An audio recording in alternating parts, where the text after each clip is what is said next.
أجدد الشكر إلى الفريق البريطاني برئاسة البروفيسور تيموثي إنسول اللي حظى هذا المكان وهذا الموقع كل اهتمامه لإظهاره وإبرازه من جميع النواحي الأثرية. والشكر موصول لكم يا أهالي سماهيج على كل التعاون الذي أبديتموه من 2017 أعتقد أول ما وصلنا 16 وإلى الآن. أشكر لكم كل هذا الدعم وكل هذه المساندة ورحابة الصدر. أنا ما باخذ من وقتكم شيء الكثير، ولكن بترك المجال إلى زميلنا البروفيسور تيموثي إنسول يتكلم لكم بالإنجليزي عن الاكتشافات اللي صارت في هذا الموقع بشكل مختصر عن الموسم الماضي واللي حصلنا عليه في هذا الموسم. بعدين أنا بتكلم لكم أيضا باللغة العربية عن آخر إن شاء الله. بروفيسور تيموثي إنسول. Good afternoon, everyone. Can you hear me okay? Because I prefer not to use this. Can you hear? Okay, great. Well, first of all, can I say welcome to the site that we've been excavating. It's been a great privilege to be able to work here. It's a very important site indeed. So I have to start, first of all, by thanking the local community for allowing us to do these excavations, and in particular Mr. Ali, wherever he is, who's been here every single day, both Mr. Ali's who've been here every single day to help us through the process that we've been going through here. Now, I also have to say a big thank you to the funder of this research, who is His Royal Highness Sheikh Salman bin Hamad, the Crown Prince and Prime Minister of Bahrain. He is the patron of this work. I'm his honorary archaeological advisor, and he has been sponsoring our research in Bahrain for the last 20 years. So it's been our privilege to work in Bahrain for 20 years. And we've been working with Dr. Salman here and the Bahrain Authority for Culture and Antiquities for the last 10 years. And it's important to note that it's not my research project. This is a partnership research project in which I would also like to include the local community as well as Dr. Salman. And then at the tables behind you are the other two co-directors, I think, unless they're lurking around somewhere here. There's Dr. Robert Carter, Professor Robert Carter over there, who's doing the ceramics from the excavations, and Dr. Rachel McLean, who's been running the excavations in Mubarak Town. And I'll be talking a little bit about that in a few moments' time. Now, the objectives of the research, we're not just digging this up for the sake of it. There are objectives behind our research. There are things that we want to investigate. And there are two key elements that we're looking at. First one is to try and reconstruct the overall settlement history of Bahrain from the origins of Islam through to the recent times. So it's a settlement chronology is the first objective. And the second one is to look at the transition to Islam in the late antique period. You can also call it the Sasanian period if you want.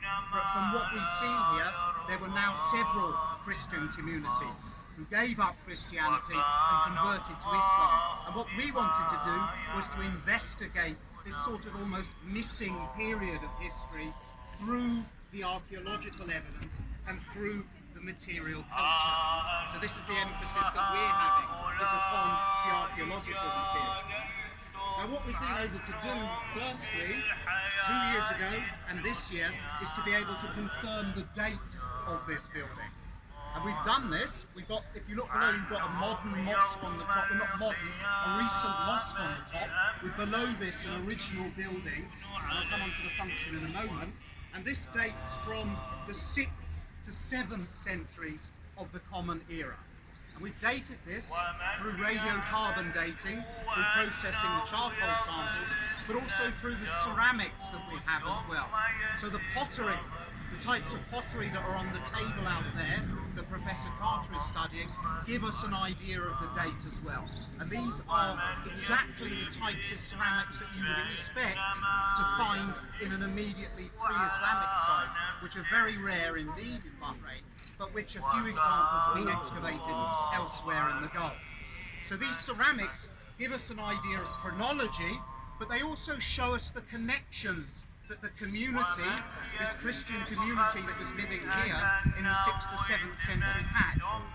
So this pottery, some of it was local, but much of it was also being imported as well. So we have ceramics that are coming in from India, we have a few pieces from Africa, we have a lot of pottery from Iraq, we have some pottery from Iran, and we have some other material for other areas of the Gulf as well. So it's showing us the connections too. What this is also doing is fitting into the overall chronology, our understanding of settlement in Bahrain. So what we can see is in Mukharak, in this period, the 6th to 7th century when this building is used, then the occupation drops off in the 8th century, there's less use of it, and then it's abandoned. And this is reflected across Mukharak until the 16th to 17th century. You have village occupation here. What we see is we see a shift in occupation to Awal. And previously we did excavations in Bilad al-Qadim, and this is the area that then becomes important. So first we have here, then conversion to Islam occurs, and the people move and found, or a new capital arises in Bilad al-Qadim. That lasts until the 14th to 15th centuries, and then that's abandoned and people shift to Khalat al-Bahrain. This becomes the centre of power.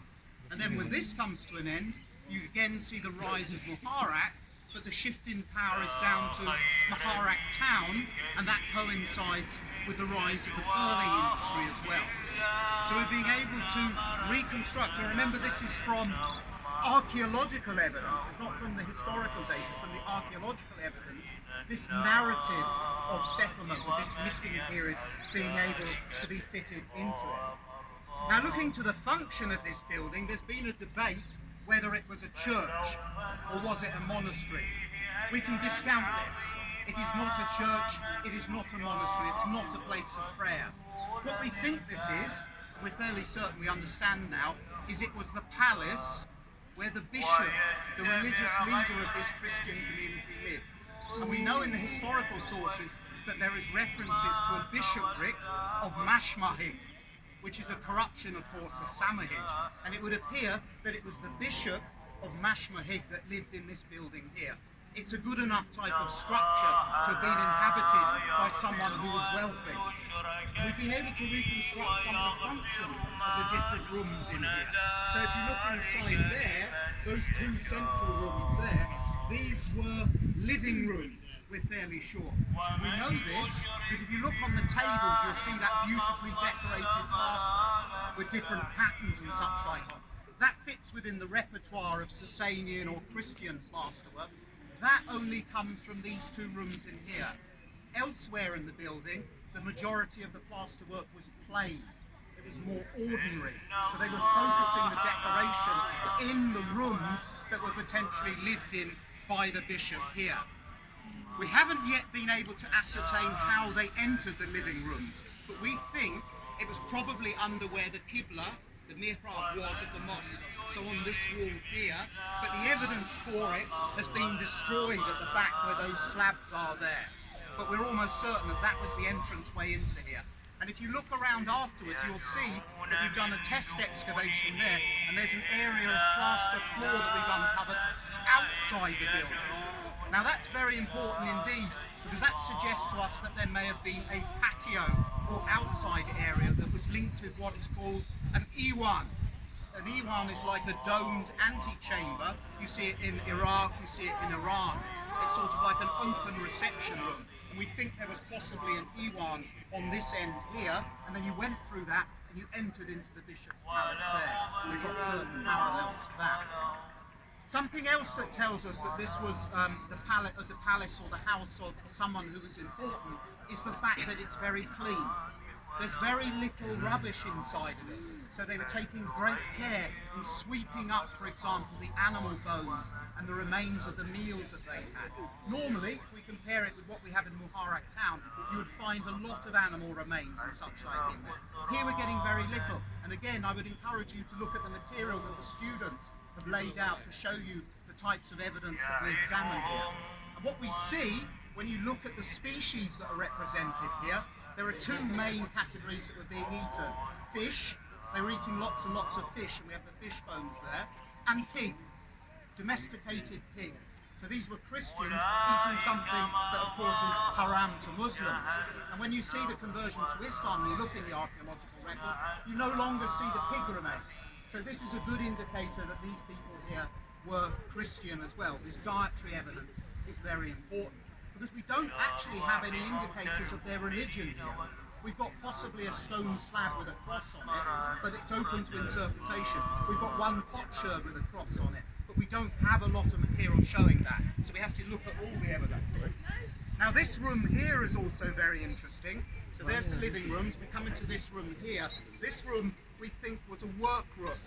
The evidence that's coming out of here suggests that this was somewhere where they seem to have been possibly making textiles.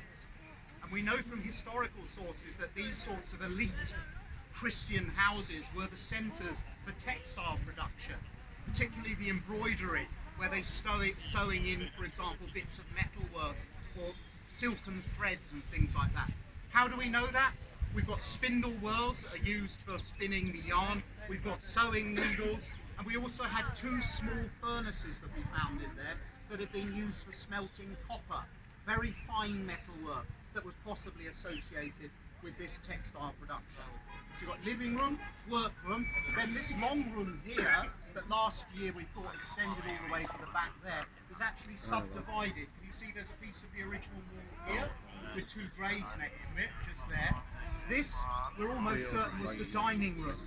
This is where the bishop and his people would have taken the meals. If you look at this wall, I can't see with the indentations in it there, we think that those were where there were wooden benches fitted into the walls, and those wooden benches haven't survived themselves, but we've got the markings there of where there were the fittings. And the plaster is very important indeed for telling us about the organic materials, the wood, the matting, the straw, the fibres that they were using, because it leaves impressions in the plaster, so we can reconstruct from that as well. And then the final room that we've been able to identify the function of is this room here. It's very badly damaged. This isn't part of it, these are great, but there's an original wall there. At the back there's like a stone table here where Mr. Ali Hassan is standing. There's a stone table there. And if you look at the layers inside it, they're very burnt. We think that this was the kitchen area. We're also getting a lot of other material out of there. So we've got kitchen, dining room, workroom, living room, living room. We would like to know more about what was going on the other side, but that side is extremely badly damaged. That is where most people have been burying since, so we're not touching that. We're leaving that alone. But if we were to extend out, we think that this would be a much larger building. And on Sunday we've got a Department of Survey coming here to do the aerial photographs with the drone. From that you can really see how probably the walls extended out. And I would be fairly certain, I know we can't excavate there, but that mound behind you over there also has another Sasanian building on it as well. So very important evidence indeed in relation to what we found. Now putting this within the overall context of what we know, what we would suggest is that Samaheej was a place of settlement. It wasn't a place of Christian prayer. Mr. Al-Haiki, if he's here, he came up with a very good idea the other day. He said this would have been where people settled because this was the place with sweet water. This is where you could drink, and he said there are still wells here. Whereas there, obviously meaning monastery or whatever, is the place where they went to pray. So there's a relationship between the two villages that continues to this day, and that was the religious centre. This was the place where they lived. What we want to do next year is to excavate. We found a place in there, near the mosque, in a car park, where the mound rises up, like this, slightly big mound, almost certainly human-made. We're going to dig a trench down through that and see if it's only electricity cables and sewer pipes, or if we find some archaeology indicating the possibility of the church. And of course, that's where Mr. Ali Hassan lives as well. So that's one of our plans for next year. What I also need to say is what's most exciting is our excavations in Muharraq town have found evidence there for the potential for another Christian community. Because there we found it's on the tables over there, a small cross made in ivory, and also a lot of evidence again for the people there at the same date, 6th, 7th, 8th century, eating pig. So originally we thought it was a Muslim settlement, we're now fairly sure it isn't, so there seem to have been several of these Christian settlements on Mubarak. And even more exciting, or just as exciting, we now know there is actually a church on Bahrain, it's confirmed. I'm not allowed to tell you where it is, it's in a secret location, but we've seen it, and there is actually the church building on one of the lands of Bahrain, I can tell you that as well. So, very interesting results. The Mubarak town excavations, they clearly show this transition, or this break-in from the earliest occupation through to the later occupation as well. And this was a wealthy community there. If you look on the table over there, you'll see the pot, I hope you've seen that. It's absolutely full of coins. It seems to have some lady's hair ornament in the middle of it, as well as large ingots. The coins look like they're made of copper because they're green, but they're probably not. That's silver that has tarnished to that colour. So it's absolutely full of these small coins. And the size of the coins suggests that they're probably Ottoman Turkish and possibly Safavid issues as well that we've got in this pot. So it's very exciting. Of course, yesterday Dr. Salman had this pot, the first ever time in Bahrain, scanned by the medical scanner, computed tomography or CT scanning in Salmania Hospital. And he's had a video made of this. If you want to watch the video, it's on the tablet there, and I think it's on social media everywhere as well. So this is another example of our partnership. And really, in my 30 years of being an archaeologist, this has been equal with one other archaeological season that I've done anywhere in terms of the exciting results that we've had. So I'd like again to thank the community very much for giving us the permission to excavate here. And finally, what we would like to do, of course, is to continue the excavations next year. I think there is still a lot of very exciting information to find from here. And ultimately, and this is where we need to talk with the community also, a site as important as this should be preserved and should be presented to the public as well. But that needs to be negotiated because, of course, it is in the middle of an active cemetery. So we would need to consider how the community, and they should lead this process, how the community, and if they wanted this to be done, and we could help facilitate this through the agency of His Majesty. So thank you very much for listening. If you have any questions, I think we're going to have them after Dr. Salman has given his short long paraphrastic speech. أنا بحاول أسوي نفسي بتكلم من غير السماعة. إذا شفتوني صوتي مو واضح قولوا خبروني. السماعة لازم.